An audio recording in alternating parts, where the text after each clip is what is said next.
중소기업을 찾아서 미래 희망 대학생들이 나섰습니다. 중소기업의 잘못된 인식을 개선하고 우수한 중소기업을 소개하는 시간. 중소기업 대탐험 지금 출발합니다. 이른 아침인데도 불구하고 공사가 한창 진행 중인 이곳은 경기도에 위치한 재개발 현장인데요. 구슬땀을 흘리며 아침을 맞이하는 이곳에 오늘 중소기업을 탐험할 두 주인공들이 등장을 했습니다. 저희는 환경공학부 학생들이거든요. 근데 오늘 환경 관련 회사 탐방한다고 했는데 여기는 건축 현장이네요. 네.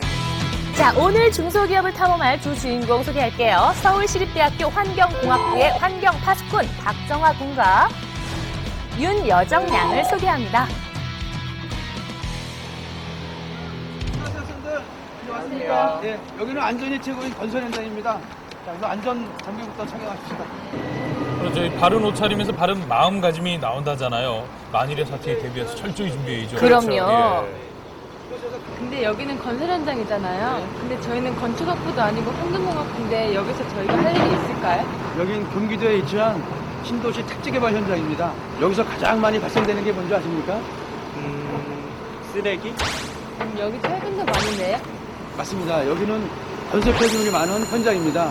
재개발 현장에서 많이 발생되는 건설 폐기물을 안전하고 적정하게 처리하여 환경을 보호하는 기업입니다. 오늘 소개할 중소기업은 환경과 사람을 먼저 생각하는 기업으로 건설 폐기물 처리 관련 신기술 15개 특허 획득은 물론이고요. 2006년 환경 신기술 인증을 받은 것은 물론 기술혁신형 중소기업으로 선정된 건설 폐기물 처리 전문 기업과 함께하겠습니다. 초등학교 운동장에서 폐기물 수천 톤이 쏟아져 나왔습니다. 서해 청정 지역인 백령도에 건축 폐기물들이 불법으로 버려지고 있습니다. 각종 시설물 공사로 한 해 평균 발생하는 건설 폐기물은 연간 6,430만 톤. 해마다 증가하는 건설 폐기물은 환경오염은 물론 생태계까지 위협하는 심각한 수준입니다. 때문에 지속적인 개발을 위해선 보다 효과적으로 건축 폐기물 처리하는 것이 시급한 상황인데요. 기업의 주된 업무는 시멘트, 콘크리트, 아스콘 등의 건축 폐기물을 처리하는 것으로 자연 환경도 지키고 건설 환경 또한 더욱 좋게 만드는 일인 거죠. 근데 보통 이런 건설 폐기물들은 버릴 때 그냥 땅에 묻지 않나요? 과거에는 단순 파쇄해서 일반적인 도로에 성토하는 것으로 끝났습니다. 근데 현재로서는 우리의 기술력을 이용해서 건설 현장에 재활용하고 있습니다. 종이나 캔을 재사용하는 거는 봤어도 이처럼 아스팔트나 시멘트를 재사용한다는 말은 처음 들어보는 것 같은데요. 네, 충분히 가능한 이야기입니다. 이것이 우리의 기술력으로 만든 재활용 골대입니다. 아, 이게 재활용을 해서 만들어진 거라고요? 예, 아니, 제가 보기엔 그냥 돌멩이 같은데 뭐가 다른 거죠? 이 재활용 골재들을 저희는 순환 골재라고 표현합니다. 순환 골재란 폐아스팔트, 콘크리트와 같은 건설 폐기물들을 파쇄 분쇄하여서 순수 골재로만 추출해낸 재활용 골재를 말하는 건데요. 천연 골재를 대신해서 최근 건축 현장에서 많이 이루어지고 있다고 합니다. 네. 자, 각종 시설물 공사로 하루 평균 철거되는 폐기물의 양은 5,000톤에 이를 정도로 어마어마한데요.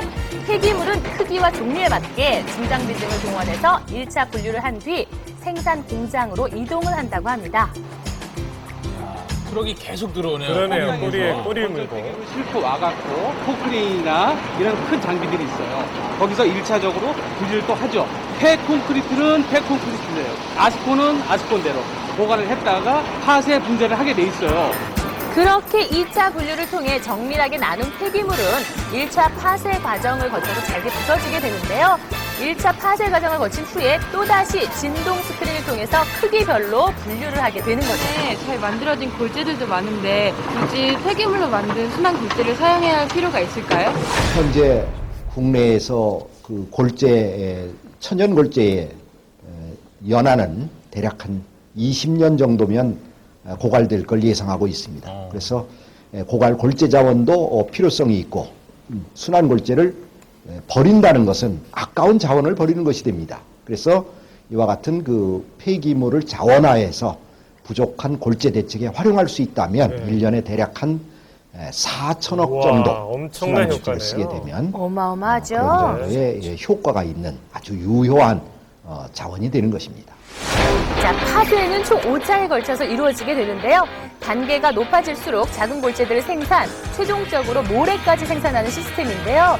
순환골재는 생산 방식과 사용 용도에 따라서 종류가 나누게 되고요. 그리고 이렇게 생산되는 순환골재 양은 1년에 60만 톤이라고 합니다. 분류할 때 사람 손으로 일일이 하는 것도 아닌데 쓰레기가 들어갈 수 있지도 않을까요? 기계에서 1차적으로 사람이 선별하는 데가 있고 바람이 선별하는 데가 있어요. 근데 이거 갖고도 100%안 돼요. 그래서 우리 회사에서 자체적으로 기술 개발한 이물질 분리기라는 기계가 있어요. 자, 이물질 분리기는 물과 초음파를 이용해서 회전하면서 골재에 섞여 있는 이물질을 분리 배출하는 장치로 골재는 다시 분쇄기 안으로 들어가고 이물질은 밖으로 배출을 시키는데요.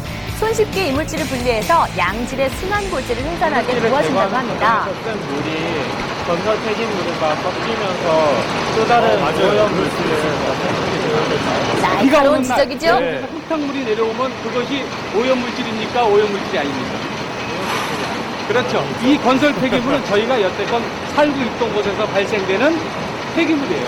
그래서 먼저 오염되어 있는 것은 별도로 다 정리가 돼서 들어오는 거예요. 물로 세척을 하다 보니까 또 발생되는 흙탕물은 저희 회사에 그 기계 장치가 있는데 흙탕물을 일종의 보자기 같은 데 이렇게 싸갖고 꾹 짜면 물은 빠지겠죠.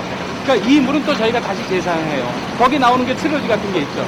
요거는 저희가 여기 발생되는 소분하고 섞어갖고 이제 땅 깊은 곳이나 땅을 튼튼하게 만들기 위해서 이제 일종의 매립 공사를 한다고 그래요. 그런 데 사용되고 있어요. 최근 다양한 분야에서 쓰이고 있다는 순환 골재. 큰 골재는 도로의 신설 공사 시에 바닥을 다지는 용도로 사용이 되고요. 굵은 골재와 잔골재는 콘크리트와 섞어서 제품으로 만들어진다고 합니다. 분야가 다르네요, 다.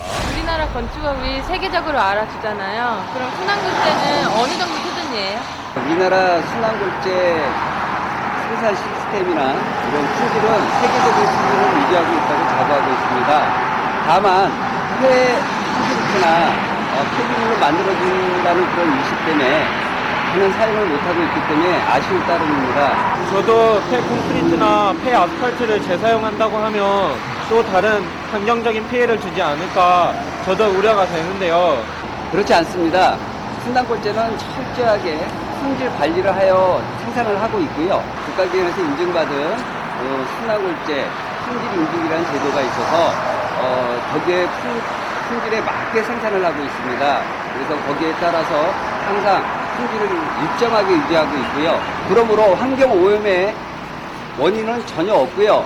학생들처럼 순환 골재에 대해서 부정적으로 생각하는 이미지를 개선하기 위해서 앞으로도 더욱 노력을 할 것입니다. 벌써 밤이네요. 우리 학생들 너무 열심히 일하는 거 아닙니까? 또 어디로 간 거죠? 와, 이게 다 뭐예요? 순환골재만 생산하시는 거 아니셨어요? 요게 뭐 우리 회사에서 이제 만드는 제품은 아니에요. 근데 아까 그 저희 회사 그 방문하셨을 때 그 콘크리트용 굵은 골재, 콘크리트용 잔골재 그것을 이용해서 이렇게 제품을 만드는 거예요. 저희 회사 제품도 아니라면서 왜 굳이 저희한테 이걸 보여주시는 거죠? 저희가 원료만 생산하잖아요. 그리고 회사는 앞으로 또 발전을 해야 되고 그런 의미에서 저희가 이제 콘크리트 제품을 저희가 직접 내려고 그래요. 저희 원료를 사용해갖고 최고의 품질을 제품을 만들려고 합니다. 2011년에는 순환골재를 이용한 원자재 생산뿐만 아니라 제품 생산까지 가능해져 선진국으로 수출할 계획 또한 갖고 있다고 하는데요. 매년 매출의 5% 이상을 기술 개발에 투자하며 품질 향상에 힘쓰고 있는 기업. 앞으로 우리 회사는 이제 건설 폐기물은 자원이 아니고 쓰레기다.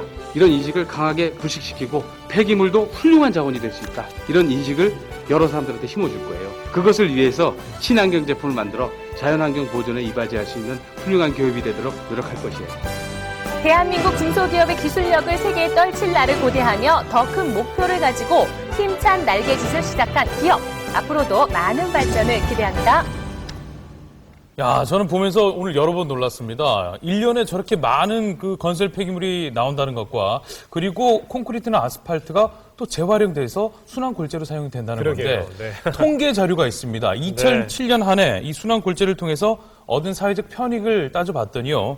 자연환경 파괴 방지 및 파괴된 국토의 복구 비용 절감 등으로 얻은 이익이 무려 4천억 원이라고 합니다. 정말 억소리 나지 않습니까? 상당히 많아요. 그렇습니다. 우리나라가요, 이 순환골재를 본격적으로 사용한 지는 불과 5, 6년 정도밖에 되지 않기 때문에 아직까지 어떤 부정적인 인식이 많은 게 사실이라고 합니다. 그래서 이런 부정적인 인식을 해소하기 위해서는요, 무엇보다 품질 향상을 위해서 노력하는 길밖에 없지 않겠습니까? 그래서 기업에서는 특히 6개월에 한 번씩 그 건설기술연구소와 같은 국가기관에 위탁을 해서요, 이물질 제거와 그리고 골재 입도 시험 등의 어떤 객관적인 품질 관리가 철저하게 이루어지고 있다고 하네요. 그렇습니다. 우리나라처럼 자원이 부족한 국가에서는 뭐 재활용이나 재사용 이게 필수 아니겠습니까? 정부에서는 어떤 지원이 이루어지고 있나요? 예, 국토해양부는 환경부와 공동으로 순환골재 의무 사용 건설공사의 순환골재 사용 용도와 의무 사용량 등에 관한 고시를 개정 시행 중에 있는데요.